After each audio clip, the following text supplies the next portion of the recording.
Dear video professional, the elements of this videotape represent the work of creative professionals like yourself. Unauthorized duplication of this tape not only is a federal crime, but also contributes to the destruction of an industry that you helped create. Please do your part by not duplicating this videotape. Thank you.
Hi, my name is Thornton.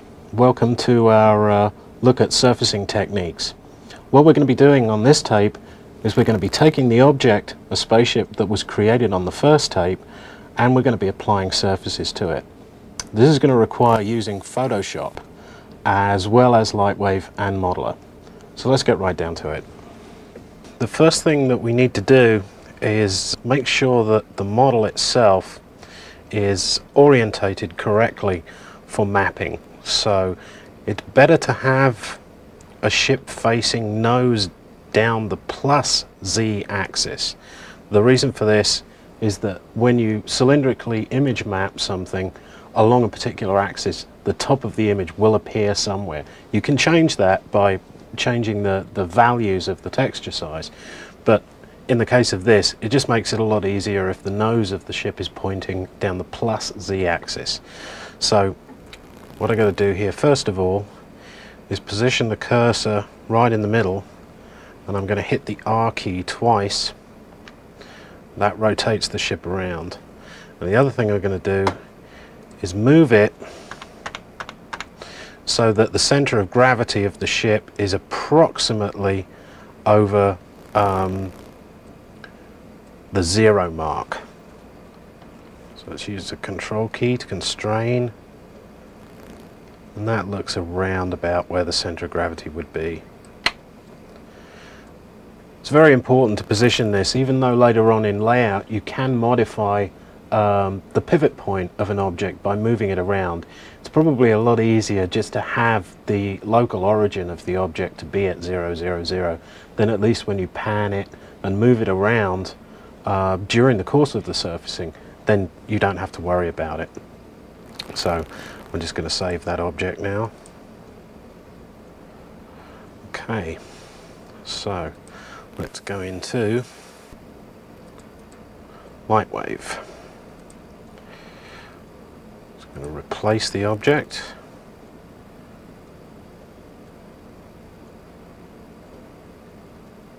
Okay. And there it is, pointing down the plus Z axis. So one of the first things I'm going to do is I'm going to make sure the camera is basically zeroed out, and that it is positioned at 0. Okay, now right now the camera is right in the middle of the object. So what I'm going to do is move the camera now and constrain it only to the Z axis. I'm going to move it back out, and there we go.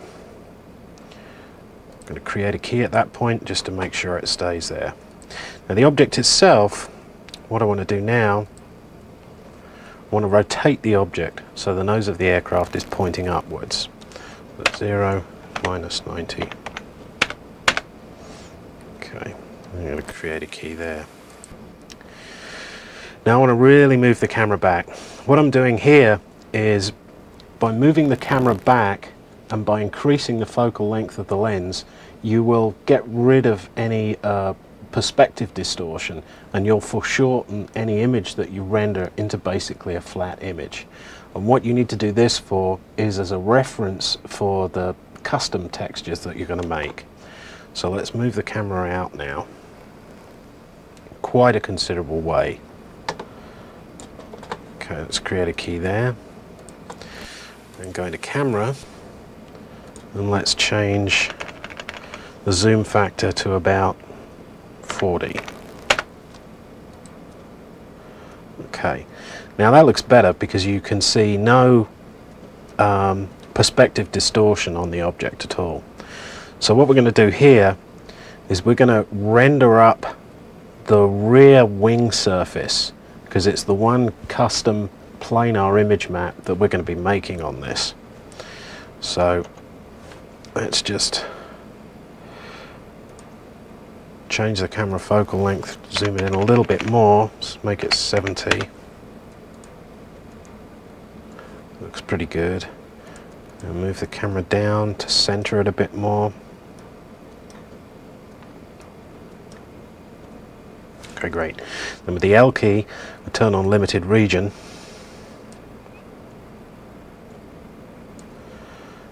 And trim the image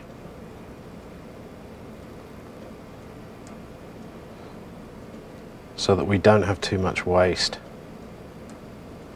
What I need to do at this point is differentiate the surface that we're going to create the custom texture for from everything else. What I do for that is go into surfaces, and we find that particular surface, which was Fuse Y. Okay, so it's fuselage Y. So at the moment it's got the standard default grey surface color to it. So what we're going to do is change that to a really disgusting yellow. It's moving. Now, yeah, just to check it's yellow, yes. The other thing that we've got to deal with here is that the shader is turned on. What we need to do is effectively get rid of that, and the best way to do that is by turning the ambient intensity to 100% and the light intensity down to 0. So now the thing will be flat lit from every single angle. And let's just turn anti-aliasing on low and render it. So as that's rendering up now, you can see that the surface that we're going to be dealing with is a really disgusting shade of yellow.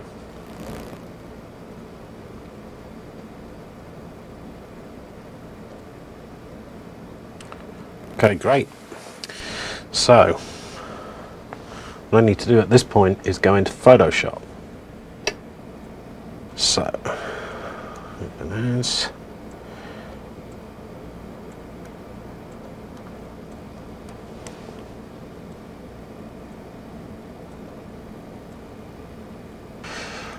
Okay, so here we have our really disgusting yellow surface in Photoshop.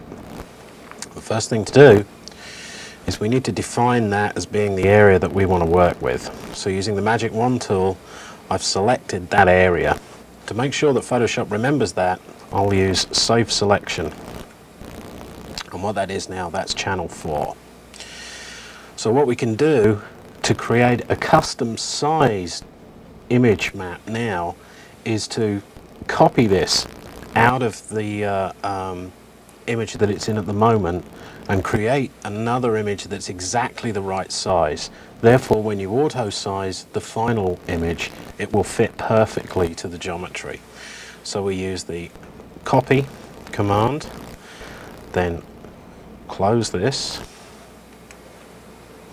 and use the new command, and it'll automatically default to the size of the last selected area that you copied. So we say OK there. Let's just fill it with black and then paste. Now the image exactly fits the overall canvas size. And once more we save selection, so we got a record of it. Okay, What I'm going to do now is I'm going to fill this with a sort of light grey, just to get the rough feel of what we're going to be doing.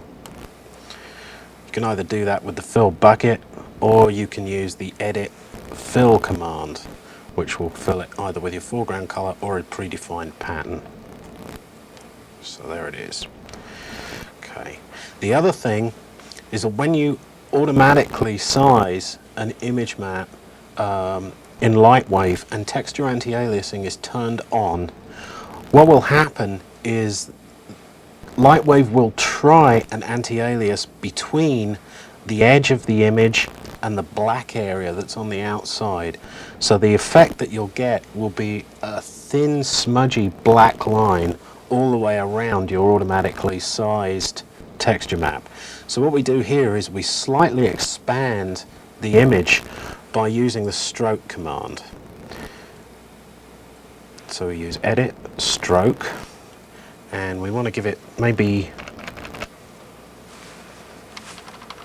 3 pixels of stroke, and it wants to be on the outside, and it wants to be at 100% opacity. Okay. So that's now just drawn a line around the outside. If I just hide the marquee for a moment, you can see that unfortunately there's still a very thin line there. So we want to get rid of that as well. So we'll use the stroke command again, and we'll do it on the center. And that's got rid of that line. Okay, so now we're ready to start doing some painting. What I want to do is start to break up this particular surface into panels. One of the things that really aids realism in a surface is to be able to distress it and dirty it down, and panels make an exceptionally good guideline for this. So we use the straight line tool and start to divide it up. I'm going to put one approximately in the middle here. I don't want it to be 100% opaque though. I want to use an opacity of about 25%. Okay, hold down the shift key to constrain to 45-degree increments, and just run a little line down there. That's our starting point. Now, let's use the magnifier to zoom in a bit on the wing's leading edge there. And now we can start to create our panel lines.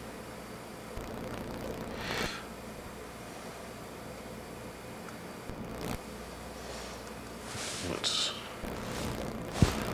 zoom out a little bit.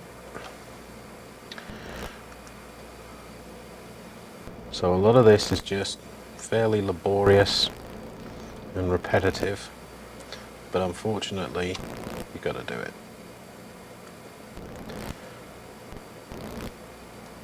Starting to slowly divide the wing up into a logical panel pattern. Well, one of the mistakes that a lot of people make is to just completely cover something with square panels, or panels that don't seem to have any relationship to the shape that they're following. Now, if you look at anything, you look at an airplane or a car, all of the joints between separate pieces or separate panels do have a flow to them. They have a logic to them, because basically they're bolted onto an internal structure. So it's not just a big patchwork. So that is why there's the angle on the leading edge here and the same on the trailing edge, and it kind of mimics the angle of the wing's taper. So I'm going to do the same down here. Let's pull that up and then go across there, again mimicking the angle. Let's move this out of the way. And let's go in this way a bit.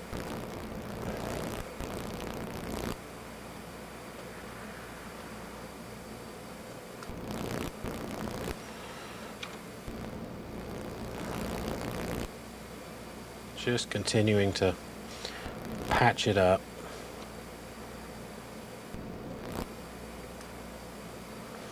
Okay, you're starting to get the idea here. Okay, that looks like a fairly logical panel structure. Let's just create a few more on the middle fuselage area here.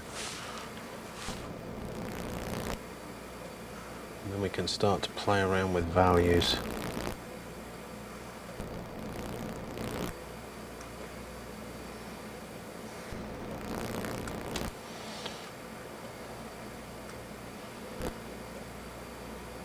Once you've done this a few times, you really get used to the idea. It seems a bit strange at first, but again, I'm attempting to follow the fact that there's a line feature there where we have the lump on the model. Just split this one up one more time.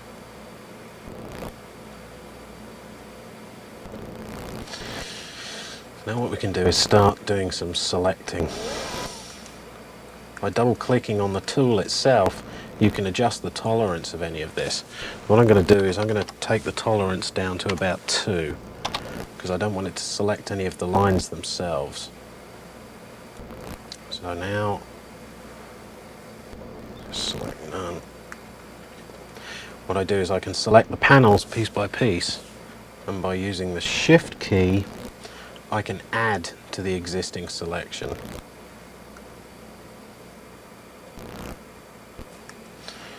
Okay. Now we have a few panels selected here.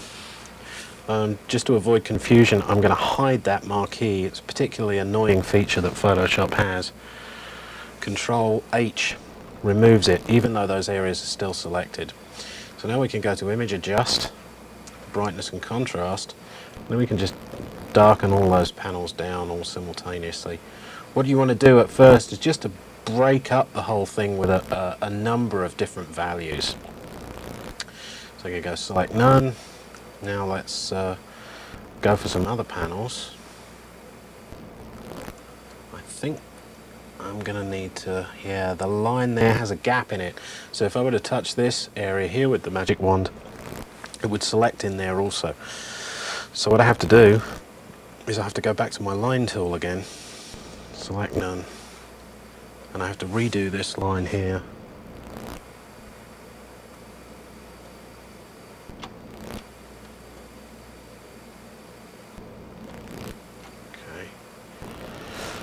And also this line here. It also helps to have a little bit of variety in the density of the lines that you have. You can play around by adding little bits of it that are a bit darker than others. As sometimes in the real world you'd have panels that are a little bit bent up, or you might have an area that has a lot more wear or has got oil in the crack, and it just tends to break it up a little bit. When you have these dead set clear lines, it looks a little bit too drawn on, which is something we want to try and avoid. So again, magic wand tool on there, and Shift key to continue selecting. Let's make these ones lighter. Image Adjust, Brightness Contrast, and just turn the brightness up a nidge. Okay. Select none. Okay, let's zoom out. And you can see we're starting to divide this thing up into panels now. Probably going to have to do the same thing with the trailing edge here. There seem to be gaps on this. So, using the line tool again, holding down the Shift key, just continue that line off.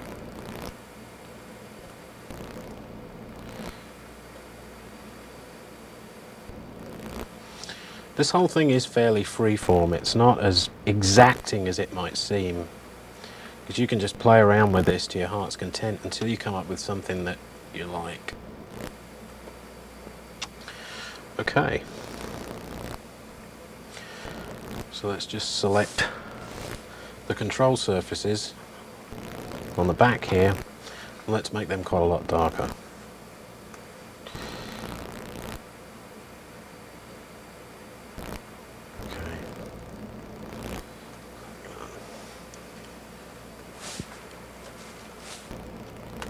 Zoom back out again.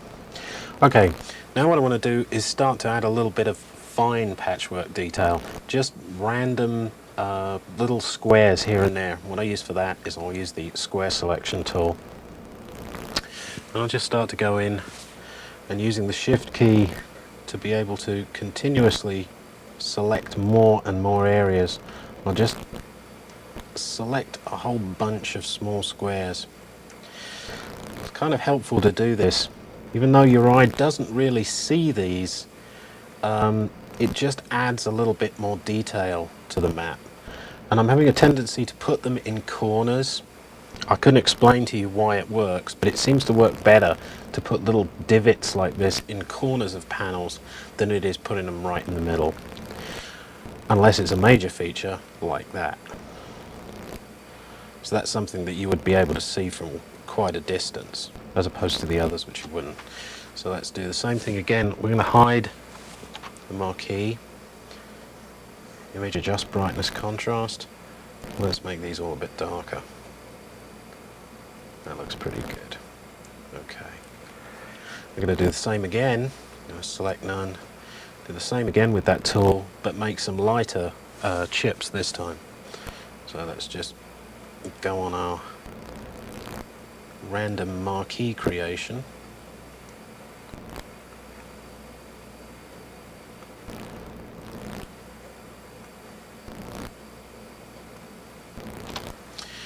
And go image adjust, brightness contrast, wind the brightness up a bit more.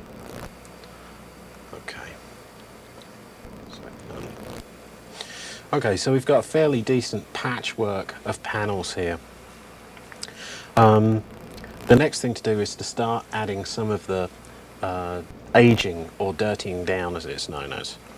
So we'll take the airbrush. Here's where you want to start to create some custom brushes in Photoshop. I have a couple here that I use a lot. By double clicking on it, you can adjust the roundness of the brush. And for dirtying down and doing streaks, it's a good idea to have a really thin but long soft-edged airbrush. So that one is 76 pixels. Might be too big, but let's give it a try. Pressure for this needs to be low. You want to have it 10% or less. So don't have to do any selection at first, so make sure none is selected and none is selected. And we'll just dirty down the leading edge as if it's kind of carbon scored. So just go through it like that, just dabbing the airbrush lightly across the whole thing. Now what you can do then is go in and do a little bit of a second pass on some of this stuff, just to make it a little bit darker in some areas. Now this is where it also comes in handy to have an even smaller brush setup. This particular one is only 24 pixels, so I can use that one to create some more detailed streaks there.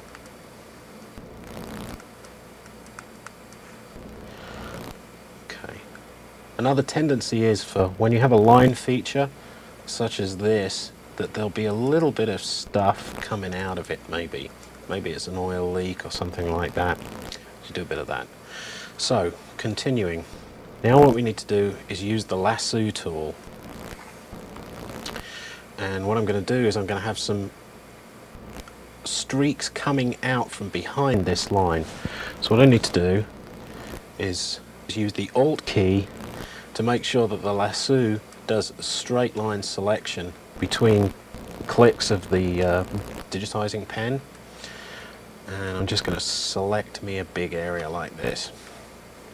Okay, Control H again to hide the selection, and then I go back to my favorite airbrush tip and just dirty it down. Go select none. Let's just move it down a bit. Okay, now what we're going to do is just repeat that on a lot of the other panels. Alt key. Just following the panel line itself. Doesn't matter where you finish it, down at the bottom. I'm going to leave the marquee in for this just for the sake of speed. Let's go to our smaller brush, just get some little detailed divots. Just like that. And again.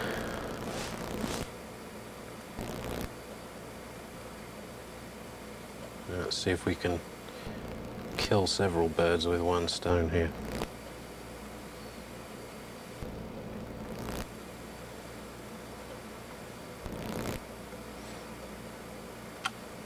Okay.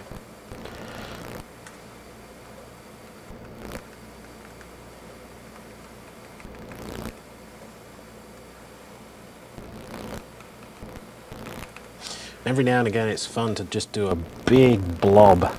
This is a huge 180 pixel brush. Just doing one blob darkens an area and it kind of gives you a little bit of variation in the panels. Okay, select none. So let's zoom back out from this and see what we're getting. Okay, that's starting to look like something halfway decent. So let's just continue on our dirtying way.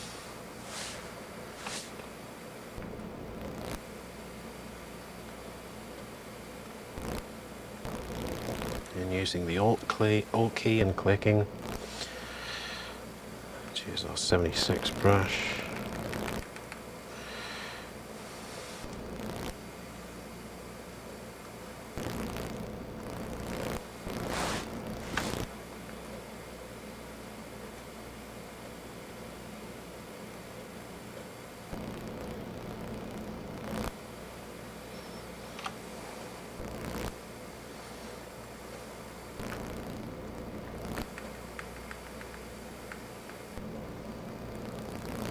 Okay, so the next thing that I want to do is I want to wear away the leading edge of some of these panels. And what we're creating here at the moment is the diffuse map. I always tend to do it in order of creating the diffuse map first, creating the color map second, and creating the specular map from the diffuse map. Because Photoshop can hold a lot of separate channels of grayscale images, your diffuse map and your specular map are all just 256 grey at the most, so therefore you only need one color channel for your color map. And as Photoshop's PSD file format will save all of the channels along with the original image. So I'll zoom in on the wing again.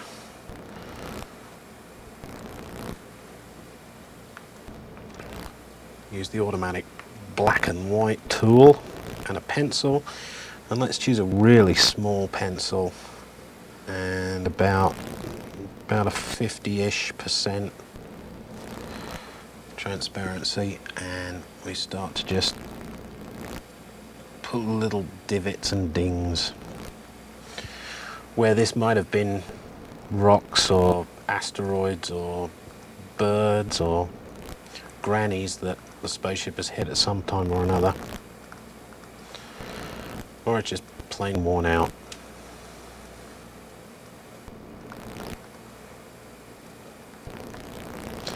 This might not look like much here, but when you zoom out from it, it really does give it that extra little kick that it makes it seem like it's dinged up. So I'm just going to dirty down the rest of this and try and complete this map so that we can move on to the next stage, which would be doing the color image. So let's just, I can use the rectangular selection tool for this. First what I'm going to do is just dirty down the front end, then start selecting back from there. More dirt. And have some stuff coming off one of these.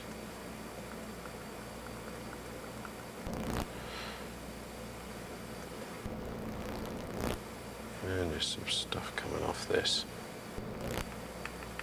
Now what I'm going to do as well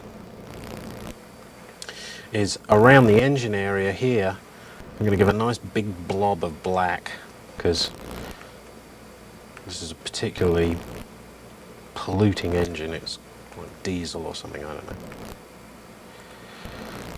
So you get the general idea of this. Now what we've got is we've got half a completed wing.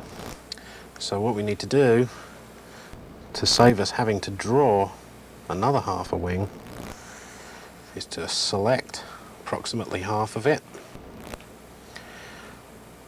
copy it, paste it,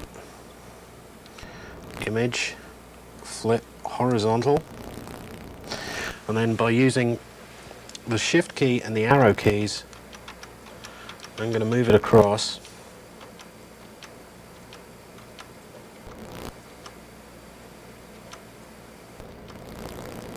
Just move this window out of the way. Move it across until that's too far. Okay. And if you don't hit the shift key, then you can move in single pixel increments. There it is, that's about it. Select none. Okay, so there's our wing nicely dirtied down. Needless to say, the thing at this point to do is to save the image. And I want to save it in Photoshop format.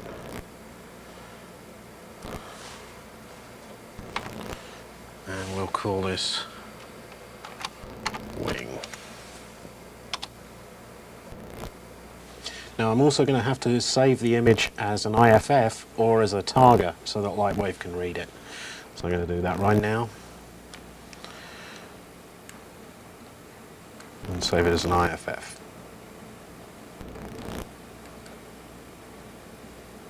It's very important to keep a backup of everything you're doing, and as Photoshop's PSD file format contains all of the channel data, that's the best one to use as a backup. So now we've saved our image, we can import it into Lightwave and do a test render to see whether or not it all fits together properly. So I can go load image,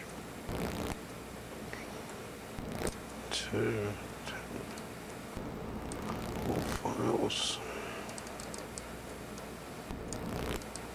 wing, and there it is. Now let's go into the surfacer, and instead of having this, we're going to hit the T button for texture, planar image map, wing IFF, y-axis, automatic sizing, use texture. Smoothing is on. So now what we want to do is make sure that it's not going to record that image,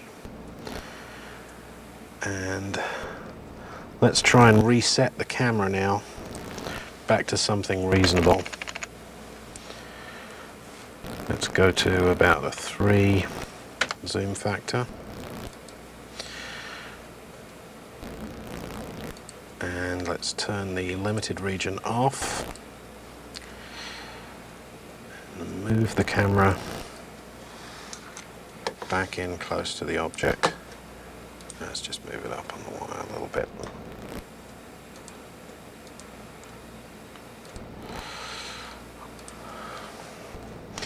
Tilt the object back down again. What I can do is sidle the camera around to the side so we can check it actually from an angle. Let's just move this up and in.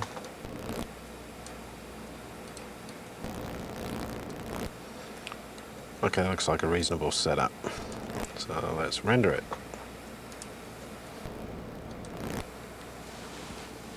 Okay, so what I've done at this point is I've mapped what is going to be the diffuse map in the color channel. This is just to have a look at it and see how it's fitting. So now we're back there and I can see that it fits properly, and I cannot see any black lines around it, which means that the expansion that we did at the beginning has worked. Now we're back in Photoshop. What we need to do is start to separate out the different types of images that we're going to use for the overall surfacing. So the first thing to do is select all of this layer and copy it, and I'm going to paste it into our fourth channel here. Paste. Okay. So our fourth channel is now a grayscale image. What I can do is using channel options, I can rename that to be the diffuse.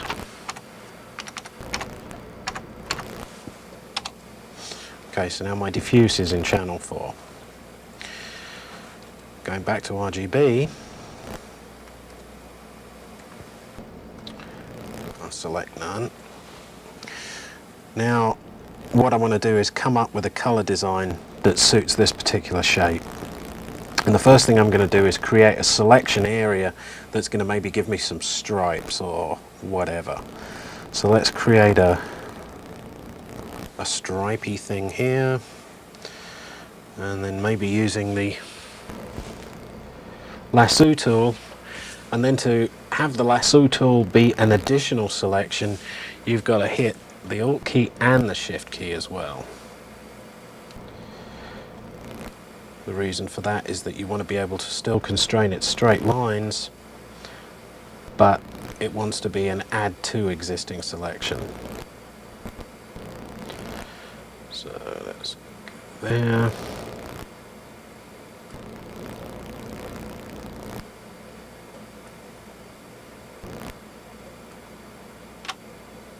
Okay, we've got a selection. I'm going to save that as a new one. Okay, so we've created the first part of the stripe. What I want to do here is also subtract from that existing selection, and for that we use the Control key so that I've got a nice thin pinstripe. This is a very sort of commonly used trick. This is very much your Star Wars type stripe that you would have. So let's go and pick a nice color for it. Red, that's pretty disgusting. And we can use the fill command. 100%. So you may be thinking to yourself, this looks extremely garish. Well, it does when it's in its raw RGB form. But don't forget, when it's texture mapped onto the surface, it's going to have the diffuse map subtracting from its overall value. So it won't be as bright as the red that's shown here. It's going to be quite considerably muted down from that. So let's select inverse, which selects everything else, and let's just pick an overall color for the rest of the ship. Maybe we should make it a kind of a beige color. Edit, fill. Okay. So, select none. Now what I want to do again, so I'm going to go and have a look at the diffuse channel, and again try and select half of the image.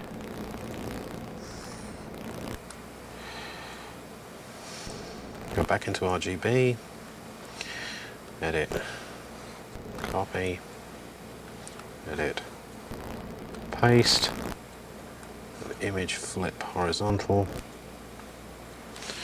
and then again using the Shift key and the arrows, we move it across.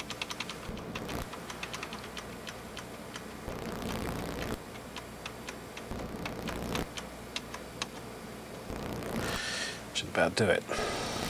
Select none. So what I'm going to do now is I'm going to create a specular map from the diffuse map, and then I'm going to use one of the channels to adjust the color saturation of the color map, but so that it all matches up with the panel lines. So follow me through here.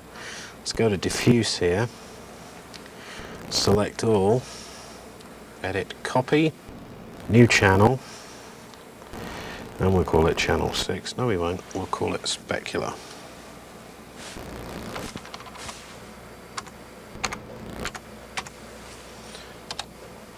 Okay, and paste. Okay, so there it is.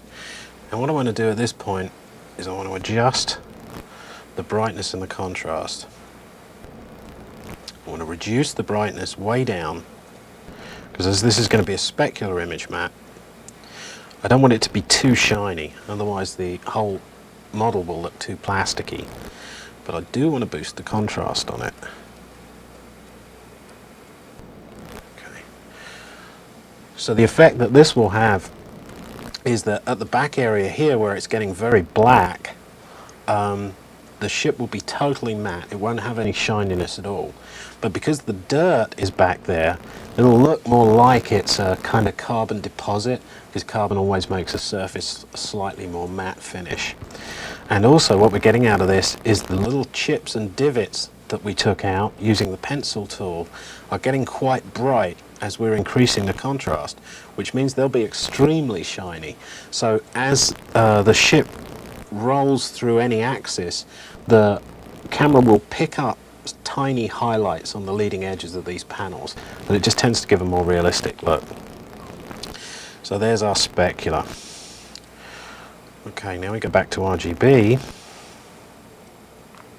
and we load selection, and we're going to load the specular selection here.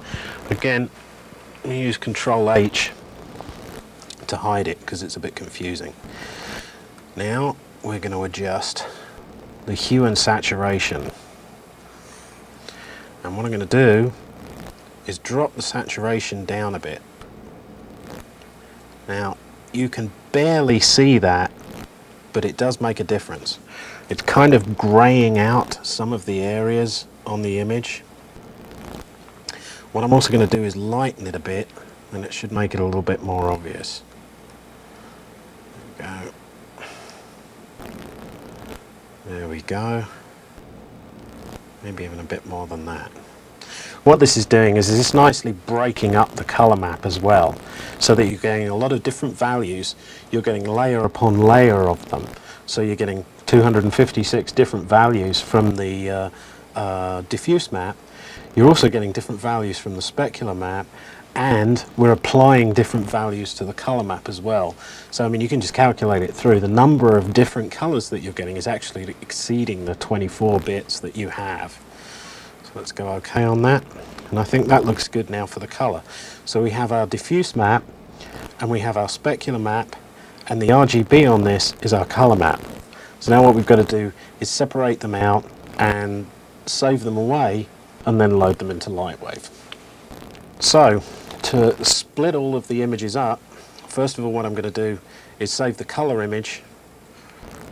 It already is named Wing IFF, and because it's an IFF file, it can't take any other channel information with it, so it's just purely taking the RGB, so the color map.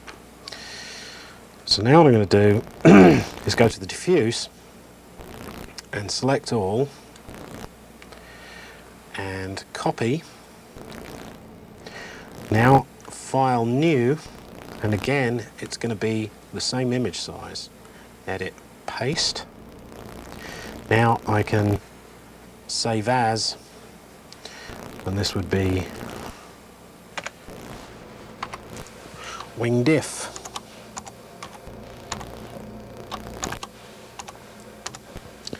IFF.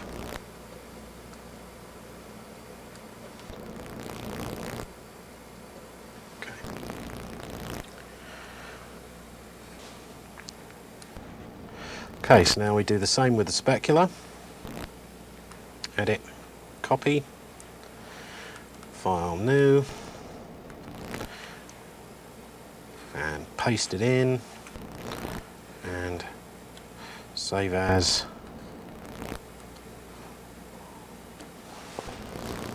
Wing SPC for spec. Okay, so at this point we're going to go back into Lightwave and see if we can assemble the color map, the diffuse map, and the specular map all together. So, images. I'm going to replace with image Wing IFF, which is fine. Now I want to load Wing Diff, and I want to load Wing Spec. Okay, so surfaces. So now our color map should be correct. We've got Wing IFF on the y-axis, that's fine. Now what we want to do is take diffuse, planar image map once again, but wing diff this time, y-axis, automatic sizing, use texture. Then we take specular, wing spec, automatic sizing, use texture. See what that looks like on a ball. Yeah, great. So let's render it up and have a look. So now as we're layering this up, even though there was a particularly bright and disgusting beige color on the original 24-bit image, again, by the time the diffuse has subtracted from the value of that, it's brought it down to a kind of a nice, dirty, sandy color. And so there you have it. There are 3 other surfaces on this particular model that need to be treated in the same way, i.e. they're going to have a custom image map made to fit their shape. And those surfaces are the center fin at the top, the wingtip fins, and also the canards. But there's a difference with the canards. The canards themselves are being hidden by a portion of the fuselage. Zoom in Modeler and have a look here.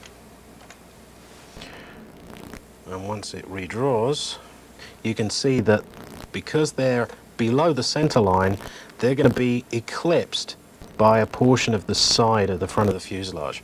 So in this sort of situation, what I'll usually do is I'll take those objects and select connected, copy it and paste it into another layer, and then save that as a separate object, set that up, and render your reference image that you use to create the image map with separately from everything else. So long as you don't mess with how they're positioned, the image map will auto-size perfectly.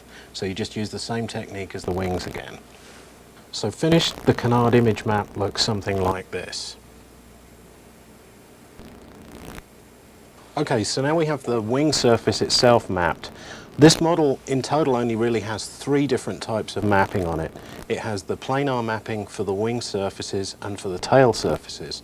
It has cylindrical mapping for the fuselage portions, and then it has cubic mapping for all of the generic detail. So let's get on and have a look at the cylindrical mapping of the fuselage sections. Back in Photoshop again, I'm going to create a new file,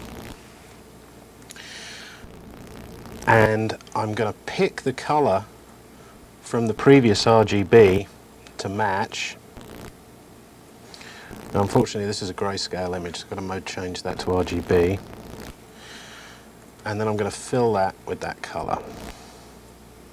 So I know I've got the same color as the wing now as my basic starting color. Let's close that off. Now, we're going to create a new channel.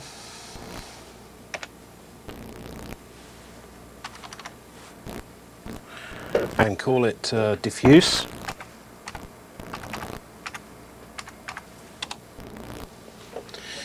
And we'll start straight in with paneling.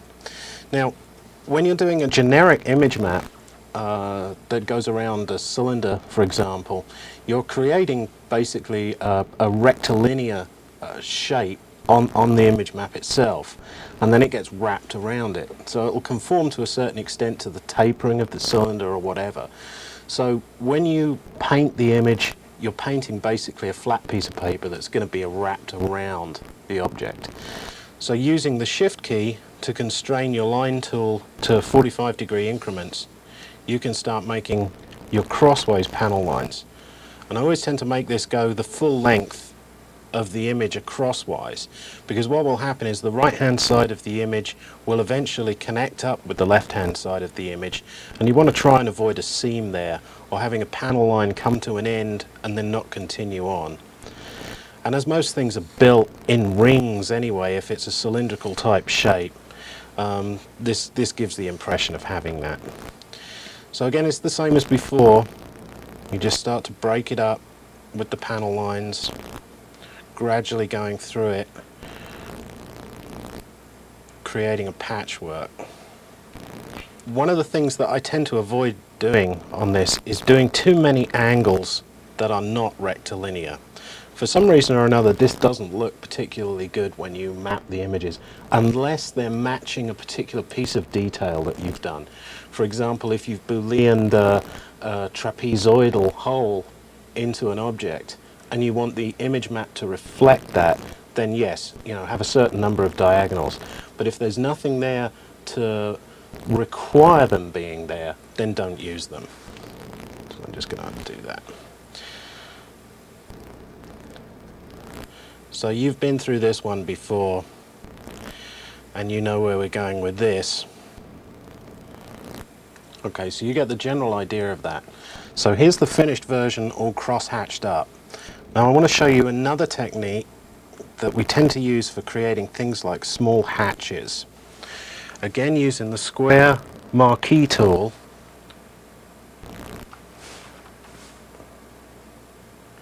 and holding down the shift key so that we continue to add to the selection and make little hatch shapes. And these could be access panels or whatever it might be. But what we do here now is you make a note of the opacity of your line tool, which was 25%. Okay, and you then run edit, stroke, give it a width of 1 pixel, and give it 25%, which will give you the same exact color as your panel lines. So that then strokes around the marquee, and if I hide the marquee, you can see it. So we've created some little hatch shapes there. Now there's another variation on this theme that I tend to use quite a lot, and that is making a repeat detail. And I've left the bottom part of the image map here clear so that I can put a repeat detail in there.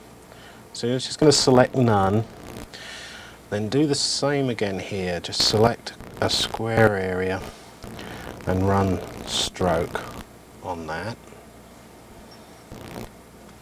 None. Then we're going to put another little bit in there and stroke it again. Okay, then using the magic wand tool, what I'm going to do is fill that in with a grey colour. Edit fill, and there we go. Select none. Right, what I want to do is I want to repeat this now. So using the marquee select again, I select the area, and then I copy. Of course, you can always use the keyboard command Control-C for this. Then I'm going to use the keyboard command now, which is Control-V, and that pastes it. Then by holding the Shift key and the right arrow, I can move it along. Then Control-V again, Shift key, right arrow twice, Control-V, Shift key, right arrow twice. Okay, and you keep repeating that same process to fill out the whole area there. Now I can use that again also to create a look of rivets. So let's zoom in on this other clear panel that I've left. Make sure that we're right over to one side. And what I'm going to do is make a really small square here.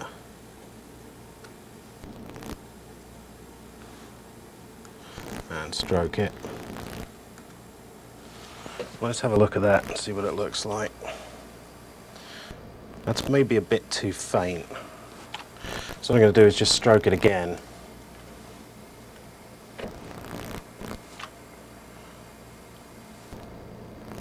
Maybe once more. Maybe up the opacity a little bit this time, just to get a bit darker.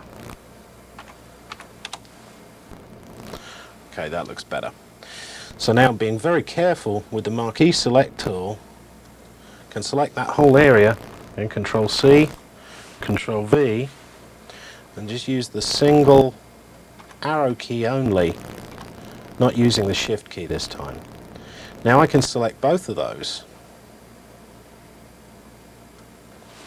Control-C, Control-V, just give it a couple of hits of the arrow key. That's a good spacing. Control V. Let's try the shift. That's a bit too much. 1, 2, 3, 4, 5, 6. So it's 6.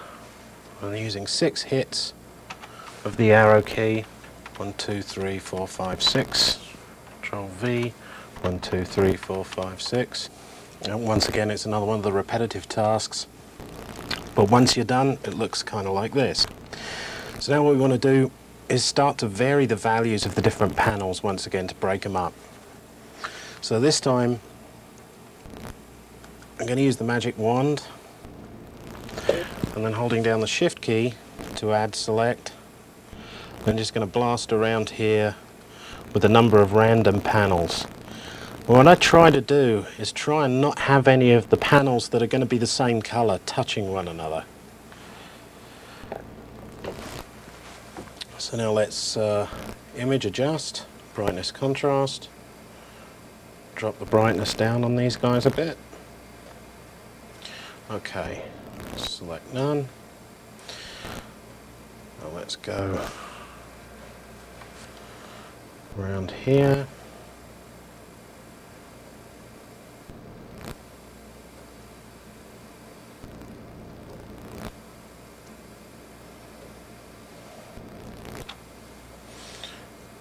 Adjust brightness contrast, drop it down not quite as much.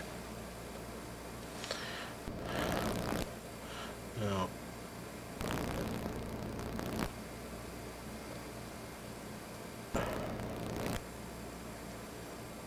just do this once more, make a little bit darker panel here.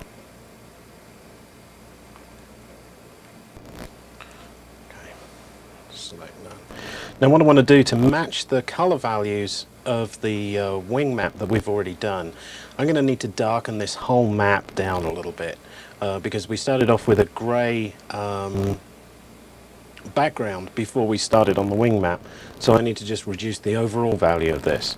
So I just do image adjust, brightness contrast now on the whole image. I'm just going to drop the brightness down. I'll maybe bump the contrast a little bit. Okay, that looks good. So now it's time to dirty this down. And when you're working on a rectilinear shape like this, it's a lot easier to dirty it down because of the fact that you can just use the square marquee tool and you can really race through it. So let's just do a couple of selections here.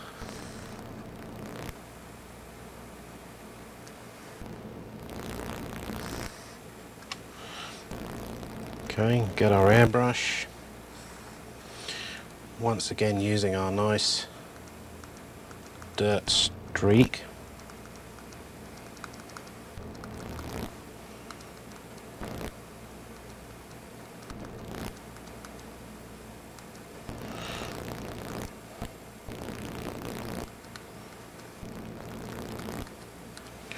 And we just keep going along and dirtying that up. And as you've seen this process before, I don't want to kind of waste too much time on it. So now that most of the dirtying is done on this, I just want to show you one more technique that I like to use when you're dealing with a set length cylindrical object. What we've got at the back here is a fairly distinctive repeat detail that as the image map repeats over the cylindrical surface, you'll be able to see that. But as we're only using this once on any particular item, I want to make the front end just as distinctive. So what I'm going to do is I'm going to select this whole area and I'm going to copy it and paste it. Then I'm going to move it up to the top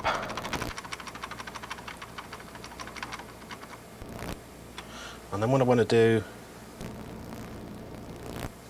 is scale it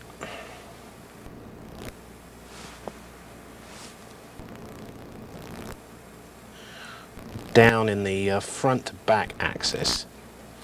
So it has the same sort of feel as the rear end, but it's at the front end. You've got a sort of duplicity. You hit it with the mallet and that locks it. Select none. Now I can go ahead and dirty down the front, which should take me a couple of seconds.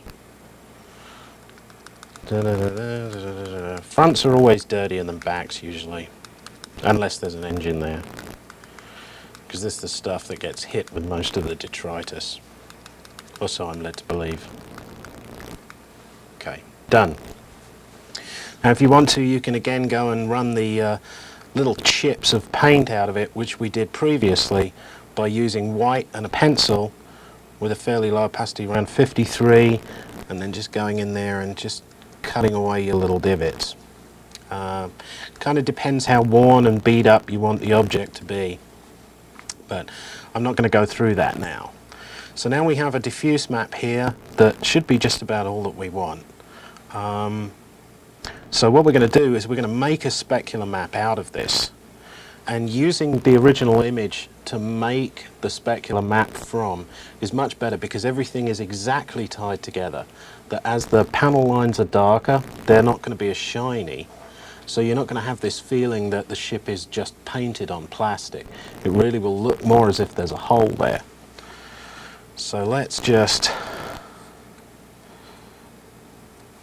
select all, edit, copy. Then in the channels requester, a new channel, and we'll call this one spec.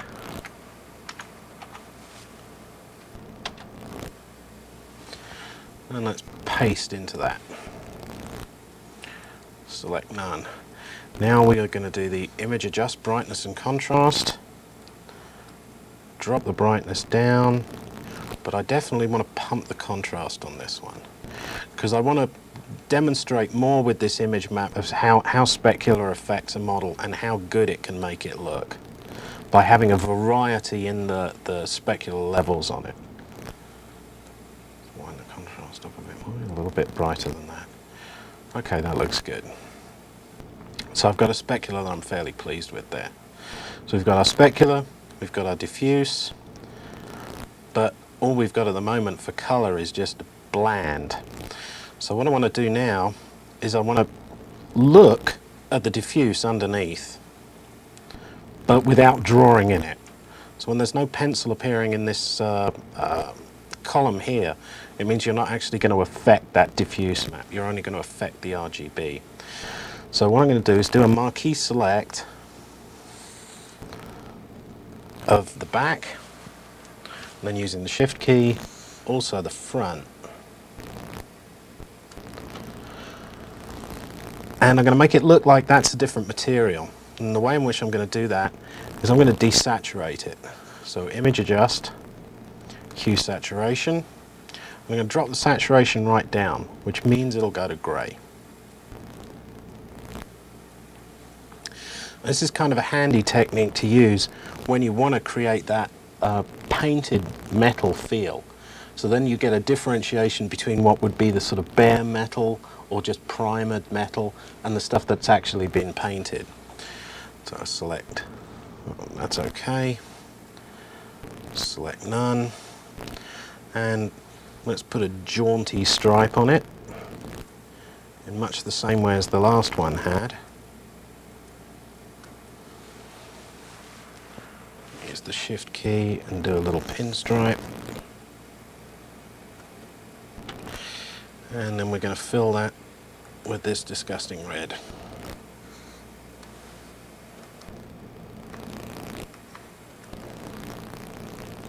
Okay, so if I lose the diffuse now, you can see that it's just a very, very simple image. Now, obviously by looking at that, you can tell that that doesn't need to be anything like a 24-bit image. I mean, as it stands at the moment, it could be a 4-color image. And that's an economical technique to use when you're going to use a lot of different image maps, because most things don't tend to have too many actual colors, but they have lots of different variations of the color. So by using a 256 color diffuse map, maybe as little as a 64 color specular map, and a 16 or 32 color map, you're getting what looks like 24-bit color, but it's only around about 4096 colors. Therefore you're using a lot less memory. So, file. So I'm going to save the image as a PSD, which keeps all of the separate channels.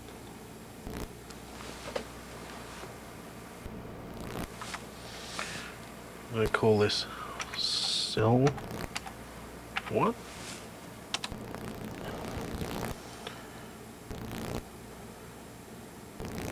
And then we do the technique as before of stripping out all of the separate channels and saving them as either IFFs or TARGAs so that Lightwave can read them.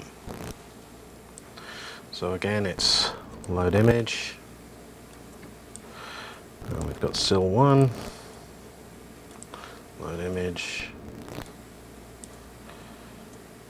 SIL diff for the diffuse.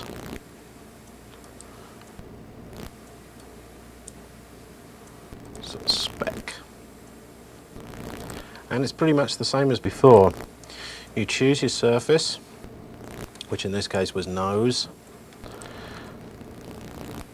This time a cylindrical image map. And it's SIL 1 is the color portion of the map, but it's not on the y-axis this time, it's on the z-axis. Automatic sizing, yes. Use texture. Let's go now to diffuse. Cylindrical image map, SIL diff, z-axis, automatic sizing, and lastly but not least, specular. Cylindrical image map, SIL spec, z-axis, automatic sizing, use texture. Smoothing obviously on, let's have a look. Yeah, that looks something like it.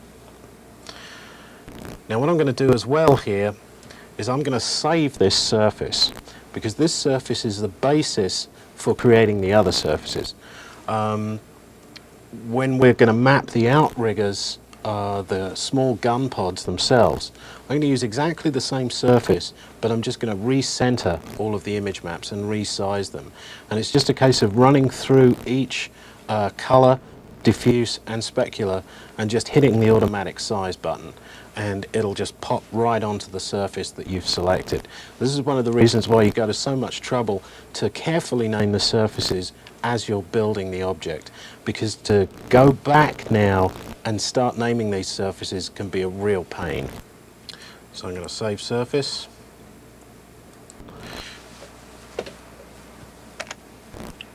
And we'll call it nose.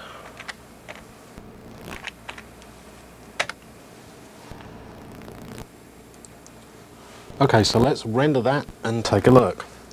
I'm just going to move the camera in a little bit closer on the area that we've just mapped, which is the nose section here, so that we can get a look and just see what the real detail is like.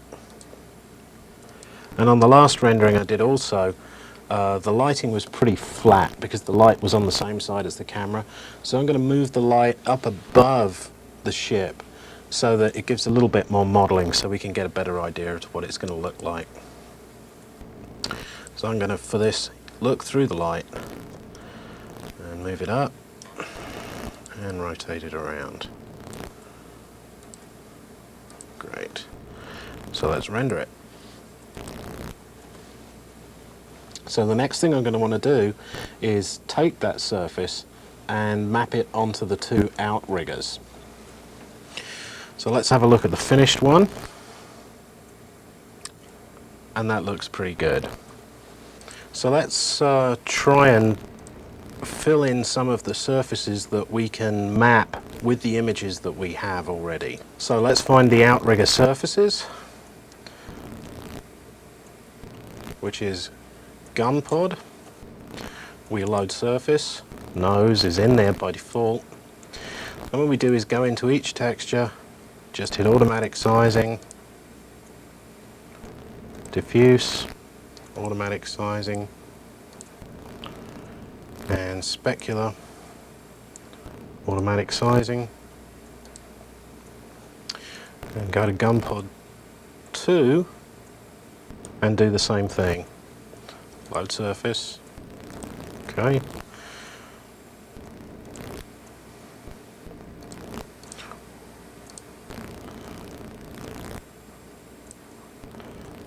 diffuse, automatic sizing. This gets pretty quick when you've got multiple surface names. Now it depends what you're doing. Sometimes it's quicker to create a big long list of surfaces. Sometimes it's quicker to make different images. It really depends on what you're doing. Usually I have a tendency to just have really, really long surface name lists, and you just got to keep a track of what they're called. And at least then, with a slider even, you can vary the diffuse level of some of the different surfaces and add a little bit more texture to the overall model. So what I'm going to do now is I'm going to use the diffuse image map from the cylindrical map that we just created, and I'm going to use that to map some of the other cylindrical surfaces on the model. So, gun rear is the rear part of the outrigger, and what I'm going to do here is I'm going to leave the surface color at 200, 200, 200, which is a very, very light grey, almost white. And then I'm just going to go into diffuse, cylindrical image map, Sil diff, along the z-axis, automatic sizing, use texture. And that wants to be smoothed. And again the specular, cylindrical image map, Sil spec, z-axis, automatic sizing. And I'm going to save this surface.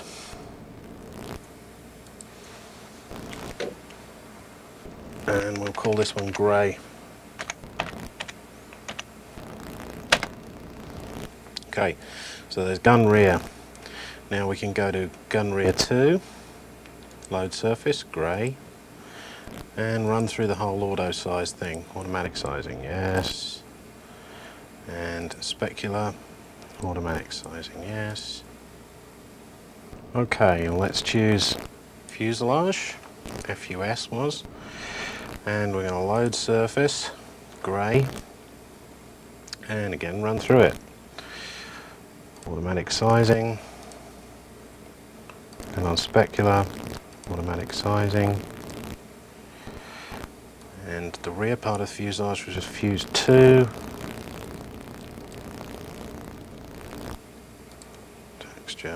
Automatic sizing, and on the specular the same. Okay, so what I'm going to do now is try and fill in some of the other miscellaneous missing surfaces, mainly the radial ones. So let's go up to the top, and well, tubes is something that we could do immediately. Tubes, I'm basically going to drop the surface color down a bit, so it's kind of a darker grey. Okay, obviously smoothing on. I want to give it a little bit of specularity, say 32, make it high on this one. And for a diffuse texture, what I'm going to do is use a fractal noise. And the texture size, it's a good idea to bear in mind as you're going how big the ship is. It'll give you an idea as to what your texture size is going to be. Roughly, if an object is around about a meter in size, the best sort of miscellaneous scuffing and dirtying texture when using fractal noise is about 1/10 of that. So it would be 0.1 in X, Y, and Z. If you want to streak it, you would streak it along the axis of the ship, which in this case is the Z-axis. So what you might make is then a texture size of 0.1 in X and Y, but 0.4 in Z, which will stretch it along that axis. But for the case of this, let's just go 0.1 on all 3 axes. And I'm going to leave all the rest of the defaults in place. Just a quick render. And that's just a nice miscellaneous mottling. Use texture. So that's all the tubes dealt with. Dock ring. We can use our grey surface on dock ring. Let's mess with the surface colour though, maybe a little bit, and make it a bit darker.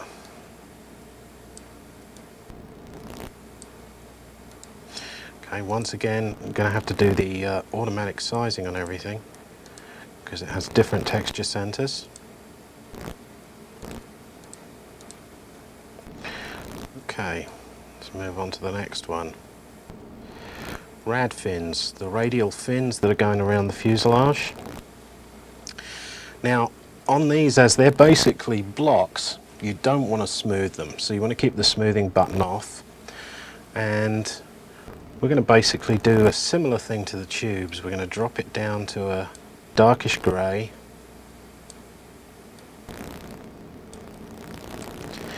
And we'll give it a little bit of specular. And then use fractal noise for the diffuse again. And a texture size of 0.1, 0.1, 0.1. Again, a good generic texture size. Now what I want to do is render that up to check the surfaces that we've mapped so far. But what I want to do is I want to change the lighting angle so that the specularity shows up a little bit more and there's more shading in general. So let's go into camera, and I'm going to select object, and I'm going to rotate it in heading only. Let's move it around like this. Create a key. Camera, I want to move it around like this and rotate it. So now we're sort of looking along the axis of the ship. And what I need is for the light now to be slightly behind so that it will rake a highlight across some of these curved surfaces. So again, looking through the light and editing it, I'm going to move it over here and rotate it around. Might be a little bit too much of an angle there, but let's try it anyway. Let's just check our lights. There's still a very high ambient intensity here, so I'm going to drop that down to maybe about 5%, because usually for space shots you really want very, very little ambient, because when you have ambient turned up, as we saw at the beginning of the tape, it turns off all the shading, and so it basically flat colors anything. So when you have shadow detail and it's lit with ambient light, it has no shape, which looks really bad when something starts to get fairly bright. So what you tend to use is, if you're going to have a fill light, use a fill light and don't use ambient light. So let's just render this up and take a look. Now what you'll be able to see now is that the entire shape is starting to come together. As all of the image maps come into place, it's starting to create a complexity that's far in excess of the geometry's complexity. A very, very simple geometry, but it's actually starting to look like a fairly complex object. Okay, so that's looking pretty cool. Some of you might notice that this particular ship looks kind of familiar to one of the early ships that they used to give away with the video toaster and Lightwave. There's a reason for that. This was actually the very first ship I built, and if you get discouraged, don't worry. The first time I built it, it took me a month to build it because it involved learning the program at the same time. So keep going. One of the things I want to look at now is in the previous tape I was cutting up certain surfaces to make them shade properly, and what I want to do now is demonstrate that to you. This was the gun barrel object that's being used on the ship that we have at the moment, and the alternate sets of polygons here are all cut apart. So if I select a polygon and select connected, it's not connected to this next set, or is that connected to the next set, or the next set, or the next set. So what I've done, I'm just going to go out of Modeler here, back into Lightwave. I've created two gun barrels that are the same here.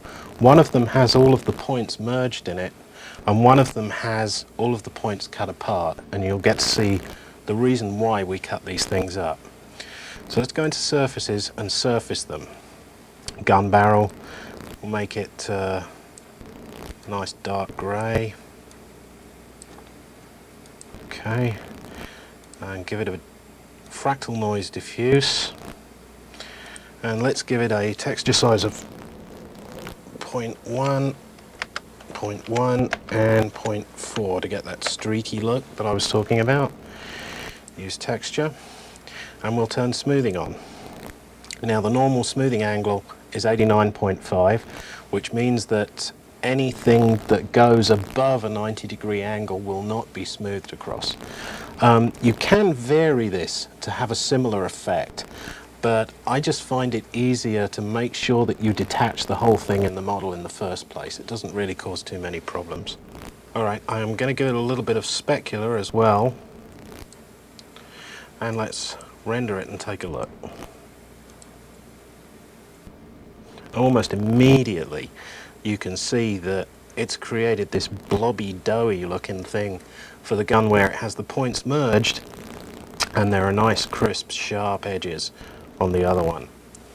So obviously you have to take a lot of care about how you construct some of these objects, just to make sure that everything shades correctly. So what I'm going to do is go back into the scene now. I'm going to start to create some of the cubic generic maps for most of the detail. So I'm going to cheat in this by using the diffuse map we already have in place, and for each of the different surfaces I'm just going to give them a slightly different color. So let's go diffuse, and I'm going to use cubic image map, and we're going to use sil diff.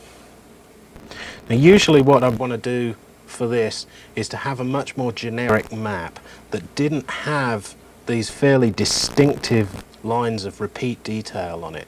You just want to have something that's a generic panelable map that if it repeats you won't really notice. But for the purposes of this we're just going to go straight in with the image map that we have. So I just want to do a check to see how big everything is, and let's have a look. The overall texture size of everything looks like if I give it about a ½ meter texture size, that'll probably be a decent average to break up all of the detail and give it some different color values. So let's just manually go 0.5, 0.5, 0.5, use texture. Now what I want to do is save this surface as cube.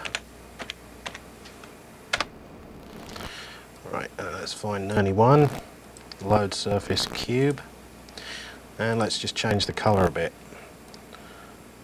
Let's make this a kind of a darker, reddy, kind of browny, mushy kind of color. Render that. Yeah, that's particularly disgusting. And let's find 93, load surface again. And maybe just for a bit of variety, let's change the texture size on this to 0.8.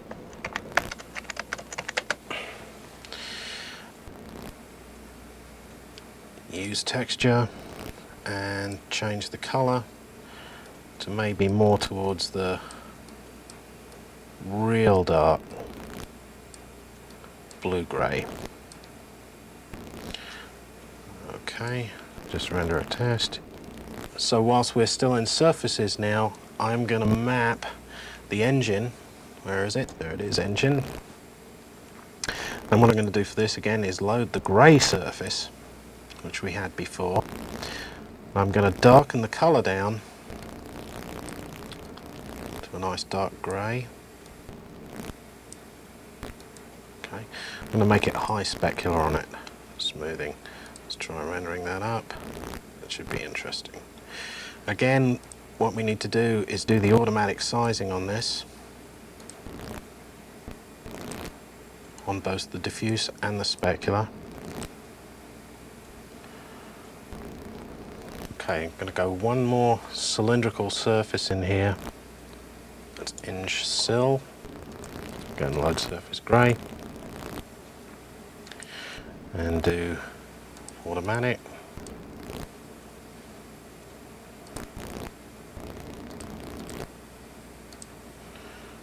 And let's really darken this one down.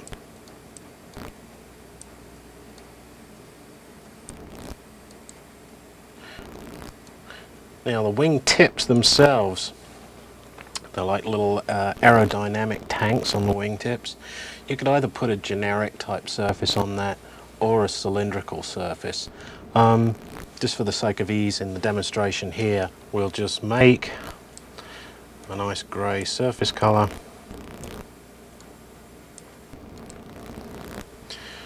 And do our fractal noise. Texture size 0.1. And smoothing's on. Okay, so that's pretty much everything mapped on the object. So let's render it up and take a look. I'm going to move the camera once again to get a nice angle on it and try and fill the frame with it. So you're going to lift it up like this, rotate it around. So I'm getting a fairly good 3/4 angle here. Let's create a key at that. What I'm also going to do is rotate the ship itself on the bank axis, just to get a nice jaunty angle once more. So create a key there. Slide the camera back a little bit more, just to get all of it in.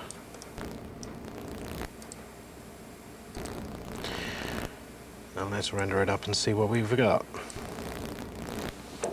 So we've covered quite a few different techniques on this tape, and they're the main ones that you'll have a tendency to use when you're making any kind of technological object, be it some kind of vehicle or spaceship or whatever it is you want to do. Is that mainly there are custom surfaces that you create a custom shaped map for. There are generic type surfaces where you can use a tiled map for, and there are sort of specific generic surfaces, which are, for example, the cylindrical surfaces, where you have to have individual different texture centers and coordinates, but they're still using the same type of image map. Okay, that's not too bad for what basically amounts to 4 hours work. So let's take a look at an animation with the ship moving now. As you can see, it's very important to break up the specularity on these objects, to take them away from that plastic look and make it look much more metallic. And the glints make it look very realistic. So we've covered quite a few things in this tape. One thing that I just want to emphasize before we leave is that it's very important to consider, as you're building an object, how much memory you're going to use up. It governs everything from the number of different image maps you can use to the complexity of the geometry that you create. And if you have a very good idea when you start off as to what you're going to need, then you can tailor your custom image maps to suit that. One of the things that we've done here is reuse the same cylindrical image map, both as color and diffuse and specular, on several different surfaces. This can really help with regard to economy of memory, because you're using basically the same maps to create some totally different surfaces. We have a small saying in the industry: speed, economy, quality, choose two. And that's about how it works. If you've got lots and lots of memory, you can just fill it up with an enormous amount of stuff. Otherwise you have to start taking shortcuts. So I hope this has been a bit educational and informative and maybe a bit of fun, and hopefully look forward to seeing you again.